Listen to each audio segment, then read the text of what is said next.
Bueno, estamos de regreso y como lo habíamos prometido, Baldwin, tu pregunta para Edgar, por favor.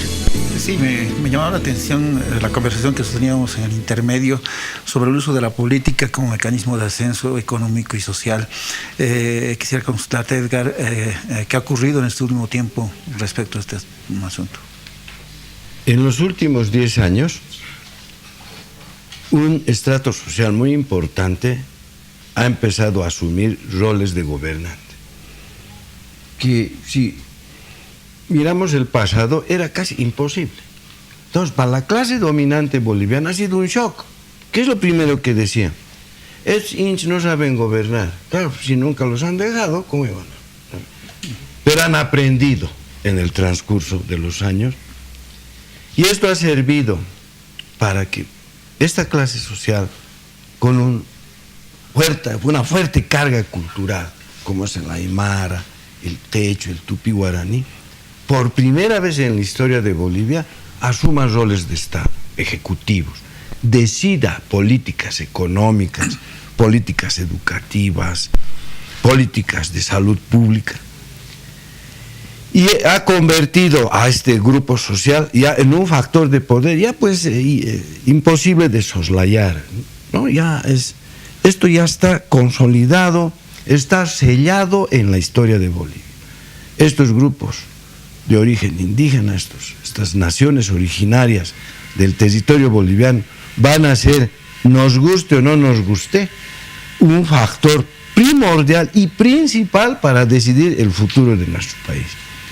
Pero a partir de esta nueva inclusión social fuerte y poderosa, ha surgido también un grupo pequeño, que eran seguidores de estos grupos, y al calor de los favores políticos, de pronto han tenido un ascenso social, sin ideología, sin compromiso político, sin educación en el sentido de la tecnocracia. Han ido a manejar, por ejemplo, algunos ministerios, viceministerios, sin tener la formación profesional correspondiente, lo que eso también llama la atención de que este grupo social ha sido excluido también de la educación superior, ¿no? Muy pocos han logrado obtener doctorados, maestrías. Y toda esa gran masa, que al principio era pequeña, se fue reproduciendo. Y el ascenso social fue casi automático, ¿no? Personas que venían de hogares muy humildes, de familias campesinas, de pronto tenían cargos de responsabilidad muy fuerte. Y bueno, cometían muchos errores, pero ganaban un buen sueldo, imitaban a la gente que está alrededor del presidente Evo, la gente de la clase media, de la clase alta que lo coopera, en sus comportamientos. Cambiaron de etos, cambiaron de comportamiento. Y vieron que la política también es una ocupación que le da estabilidad, le brinda ascenso social, y mucha gente a partir del 2010, 11, empezó a entrar en cantidades pero muy importantes al aparato estatal. Yo a eso atribuyo también la serie de errores que está cometiendo el actual gobierno, porque son personas, en la mayoría, cuyos roles no son compatibles pues con determinadas acciones políticas que hay que hacer, que son más bien tecnocráticas. Pero eso ha servido, bien o mal, para movilizar esa clase social y convertirla también en una clase media, ¿no? Con rasgos culturales totalmente diferentes a la clase media urbana. La mayoría de ellos son de origen rural. Antes de esta reconfiguración social, los actores sociales eran principalmente hombres de clase alta y adultos. ¿Cuáles son los actores en esta nueva reconfiguración? Yo creo que en eso tenemos que remitirnos a algunos procesos de mediana duración. Desde la revolución del 52, con dos medidas específicas, una la reforma agraria y lo otro el Código de la Educación Boliviana, que democratizó la educación, aun cuando el proceso revolucionario defraudó algunas aspiraciones de ciudadanía de la gente, abrió unos diques que empezaron procesos, primero de sí, mucha migración hacia las ciudades, producto de las parcelaciones, que además se convirtieron en vínculos comerciales campo-ciudad distintos a los que había antes del 52, y además una aspiración y un logro educativo mayor. Y son cosas que se han ido gestando por 50 años.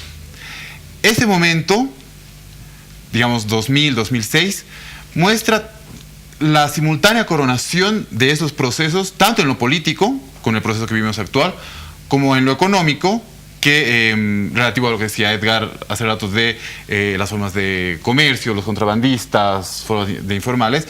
Entonces tenemos sí actores que pueden tener un trasfondo indígena, pero que a la vez han encontrado las maneras de utilizar las oportunidades del mercado, y junto a ellos también una progresiva participación de mujeres que, digamos, han visto que se debilitaba la estructura, digamos, más patriarcal, más tradicional de una parte del siglo XX, y también han accedido a educación, tienen aspiraciones profesionales, y ahora están también compitiendo en los mercados de trabajo. Ahora, esto tiene que ser visto también con ciertos matices. Por ejemplo, según datos de ONU Mujeres, las mujeres en el país todavía ganan en promedio 47% menos que los hombres. Sí. Que es una cosa muy importante para ver todavía qué formas de... Aunque tengan el mismo empleo, Claro. ¿cierto? Mismos empleos, con misma Y la misma formación, profesión. las mujeres tienden a ganar menos que los hombres. Sí. Pero al mismo tiempo es un momento político muy especial y muy provechoso para las demás mujeres. Lo vemos en todas en las movilizaciones constantes que tienen, que se han convertido en un actor que con propia voz se dirige al Estado, muchas veces entra en conflicto con él, pero hay un espacio de negociación propio. Entonces, para sintetizar esta participación, dos actores son actores que tienen trasfondo indígena, que sin embargo han encontrado sus formas de participación tanto en el mercado como en la política, y mujeres, tanto de clase media como indígenas, que también se han labrado un lugar propio y pluralizan las dinámicas sociales, económicas que tenemos hoy en día. Los jóvenes son un nuevo actor, Ernesto.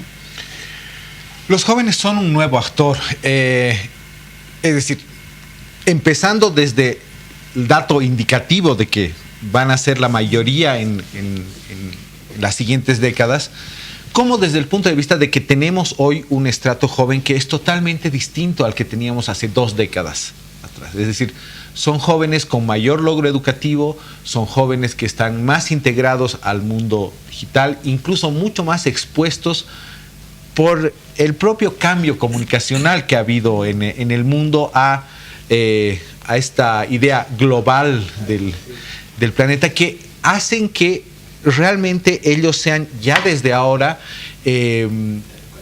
actores claves en lo que va a ser la construcción social, política y económica de nuestro país.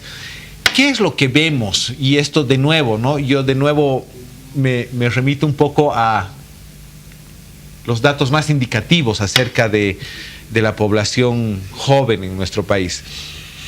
Hay 2 datos muy interesantes que tienen que ver justamente con esta transformación social.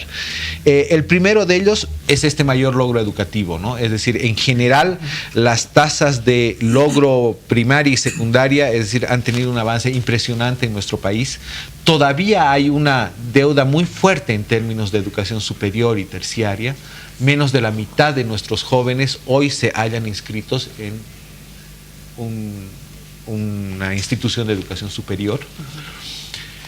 esta aparición de los famosos ninis, ¿no? De estos jóvenes que ni estudian ni trabajan, que es algo más del 10% de la población joven en nuestro país y que se dan particularmente en las áreas urbanas de nuestro país. Solo en el último informe lo que vemos es que son 180,000 jóvenes en el eje central que ni estudian ni trabajan. 1 de cada 4 en Santa Cruz, 1 de cada 9 en Cochabamba, 1 de cada 6 en La Paz el Alto. Entonces, ahí donde hay un tema realmente que es un motivo de análisis de política pública. Es decir, yo no quiero ni estigmatizar porque probablemente no hemos llegado a esa profundidad, pero ver, es decir, qué es lo que está sucediendo allá adentro, cuál es este fenómeno, ¿no? ¿Qué es lo que... Yo personalmente estoy convencido de que no se trata de una falla en el sistema educativo o en la transición al trabajo únicamente, sino que son temas realmente de fractura familiar, de fractura social, que eventualmente necesiten otra aproximación. Ahora, en el correlato de esto, 1/3 de los jóvenes combina trabajo y estudio.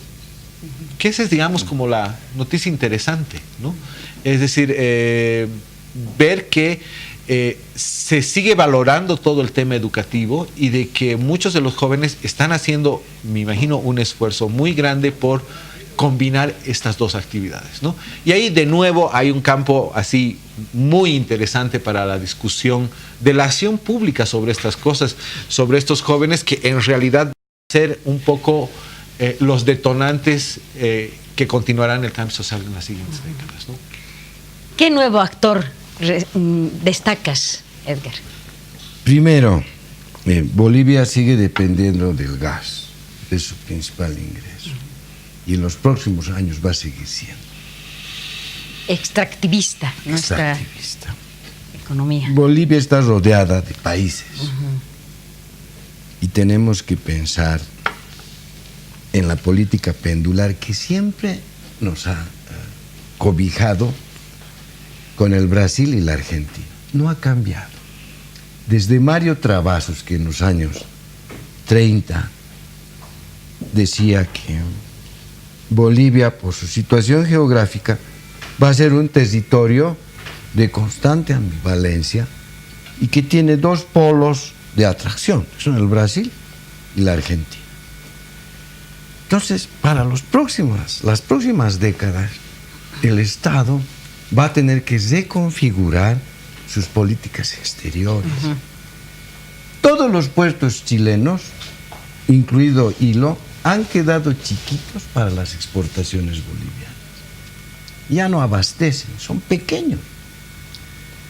Las relaciones que se han vuelto muy duras con el gobierno chileno, de alguna manera tienen que ser corregidas y acercarse más al Perú. Y tenemos los puertos en Rosario que están abandonados. Entonces creo que aquí hay que pensar lo que les decía en el interregno de estas charlas, el bien común. Si los bolivianos en las próximas décadas no concebimos la democracia como el ejercicio que busque el bien común, vamos a seguir fracasando. Entonces lo que necesitamos es que los jóvenes, que van a ser mayoría, tienen que tener en su mira que la política es necesaria, que la política hay que ejercerla, pero pensando en el futuro de nuestro país y sobre todo sin volverlo tan belicoso esa relación entre oposición y oficialismo, pensando en el bien común. He visto un acto que le ha gustado a la población de La Paz cuando el presidente Morales estaba inaugurando el teleférico Celeste y se dieron la mano con el alcalde porque harían posible el sistema integrado de transporte público. El bien común. El bien común.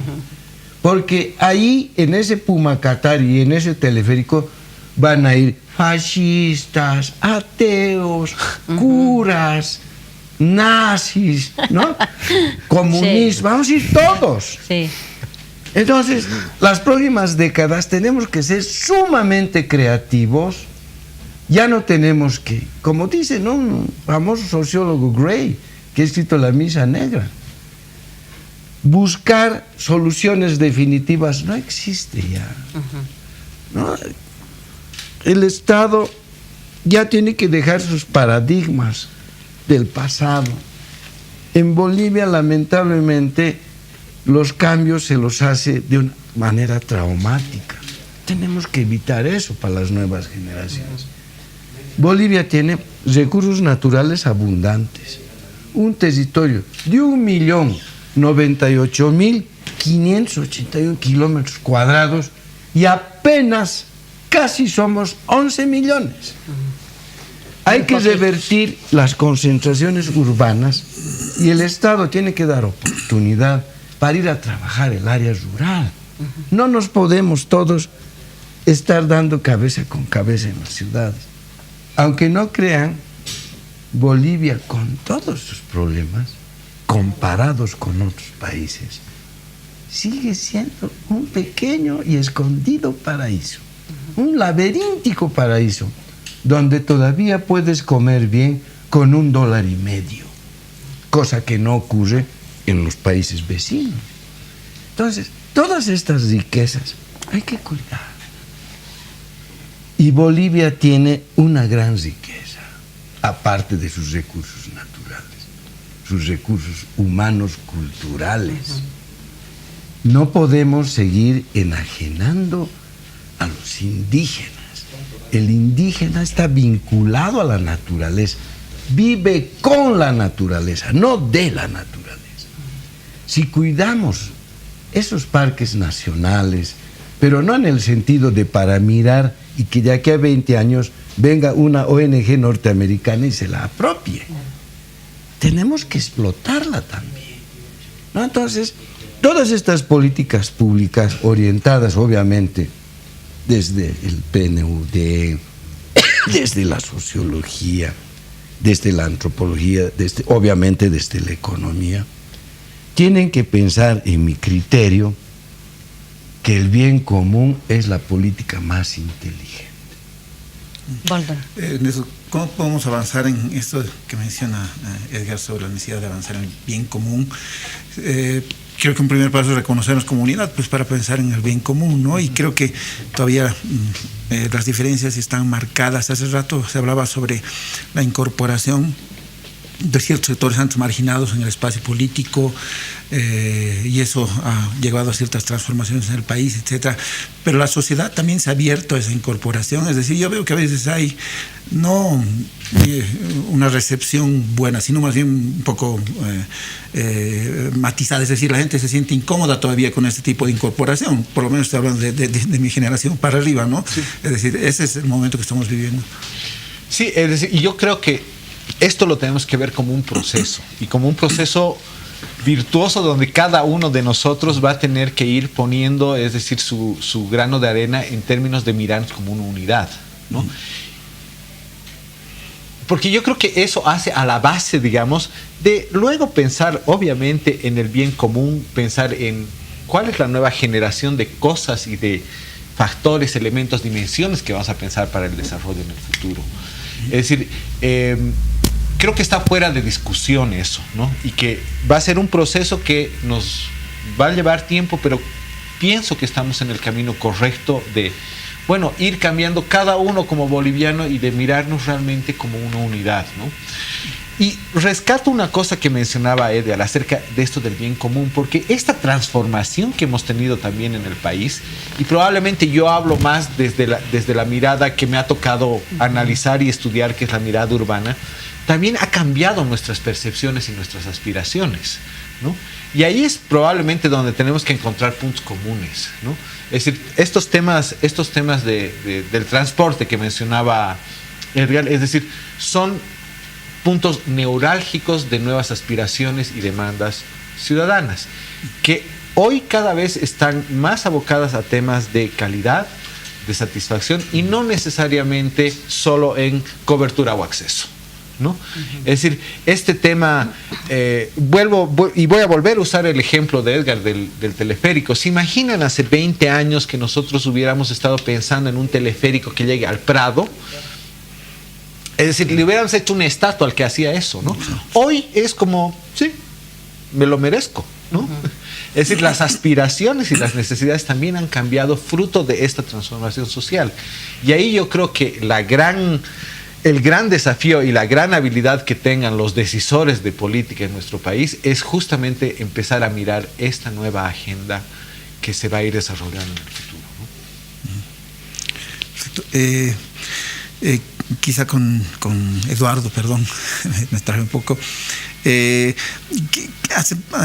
algunas conversaciones que tenía con colegas sobre el tema que estábamos pretendiendo tratar ahora, nos poníamos a pensar sobre, hace un momento lo trataba las clases altas, si se quiere, ¿no? Vemos que las tradicionales clases altas tienen sus modos de vida, su forma de reconocerse, etcétera, pero hay una nueva clase alta que surge a partir fundamentalmente de los comerciantes, de gente que tiene mucho poder económico, pero que tiene sus propias maneras de relacionarse, ¿no? Se está generando algún espacio de relacionamiento entre esos dos grupos, o sea, es decir, o están surgiendo dos clases altas diferenciadas en el país.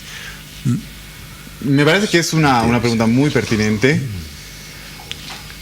Y yo me remitiría un poco al hecho de que estructuralmente en Bolivia tenemos un relevo de élites que es relativamente rápido. La guerra federal fue un cambio de élites que pasó el poder político del sur hacia el norte, del Sucre hacia La Paz. La revolución del 52 fue un cambio de élites donde se desplazó a un segmento de la gran minería. El 85, en cierto modo, algo de eso tuvo. El 2006 es un gran cambio de élites. Y uno de los componentes de todo esto es que esta debilidad de las élites a lo largo del siglo ha impedido que nosotros tengamos lo que en otros lugares se conoce como la cultura legítima, que es reconocida por el colectivo como esa es la cultura legítima.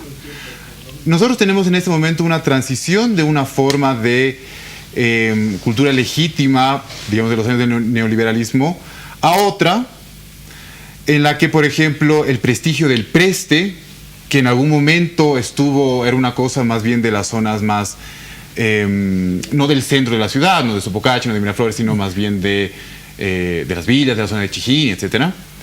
Hoy el preste es una cosa que convoca y enamora a mucha más parte de la población. Y lo mismo tenemos con las danzas folclóricas, como un ejemplo. Pasamos de una situación en la que las danzas estaban igual circunscritas, Gran Poder estaba circunscrita a la zona de Gran Poder, y hoy Gran Poder es tal vez la fiesta más grande que tiene La Paz.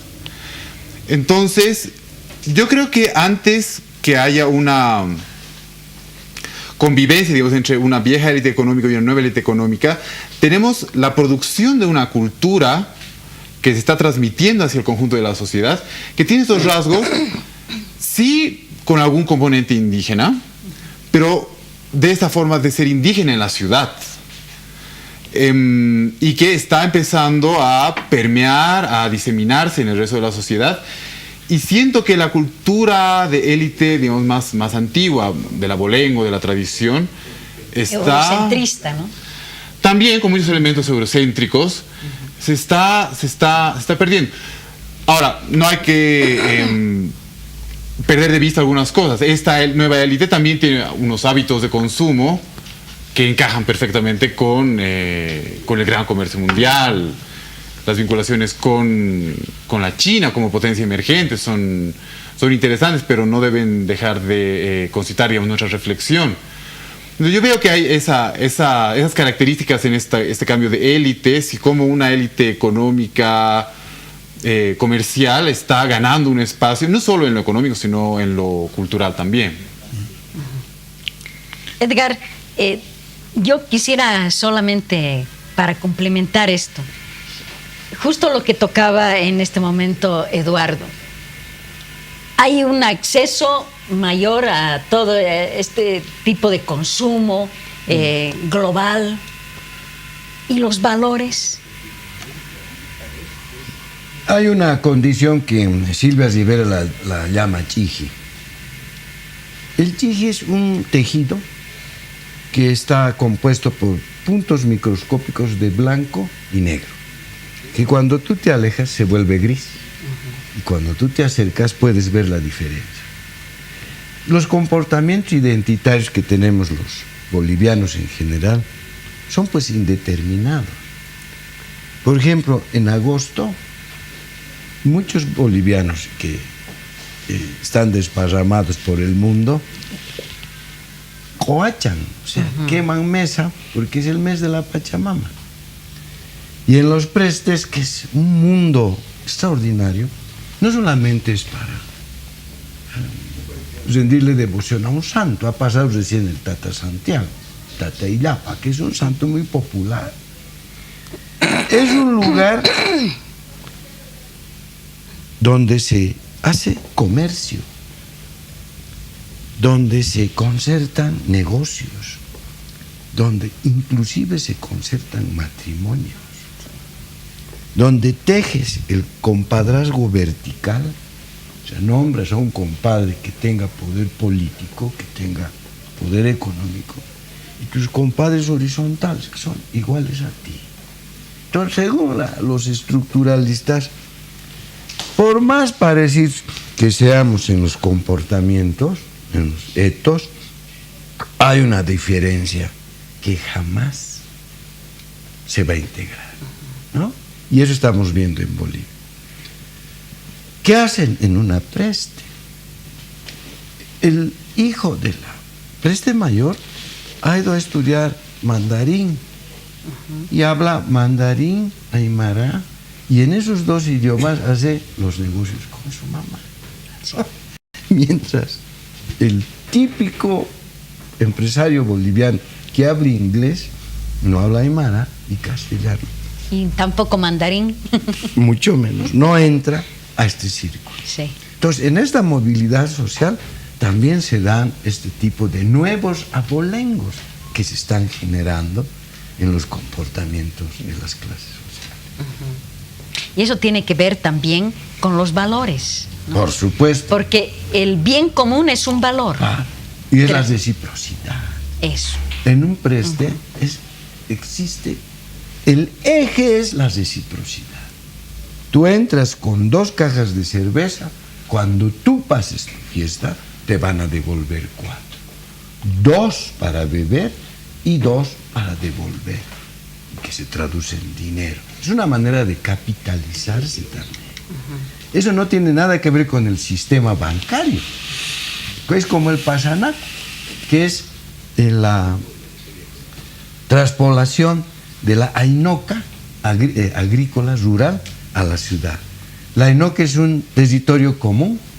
Exacto. Que explotan, por ejemplo, nuestra comunidad. Te toca a vos este año. Todos te lo trabajamos. Baldwin, Eduardo, Ernesto, Eder, te lo trabajamos. Tienes una gran producción. ¿No? Entonces, has vendido, tienes plata, pero te tienes que igualar. Tienes que pasar la preste, tienes que pasar la fiesta y te igualas. Al año le toca a Ernesto, pero ya tienes tu capital. Todo este sistema económico no está en las estadísticas. Aunque está en la constitución política del Estado, ¿no es cierto? Pero no está, no pueden cuantificar. No la hemos vuelto política pública. Por ejemplo, el pasanaco. Has debido jugar pasanaco, algunos de ustedes, ¿no ve? Claro, donde la penalidad es moral. Sí. Si no has cumplido tu cuota, nadie te habla. Claro. ¿No? Y ya se acaba el pasanaco. Sí. ¿Cómo se tiene que acabar este como espacio? Todo en la vida. Muchísimas gracias. Gracias. Les agradecemos muchísimo el haber estado. Baldwin, gracias por estar aquí. Vamos a continuar contigo dentro de un momentito, después de la pausa, para hablar sobre el periódico La Razón y sus ofertas para es la conmemoración de nuestro 6 de agosto.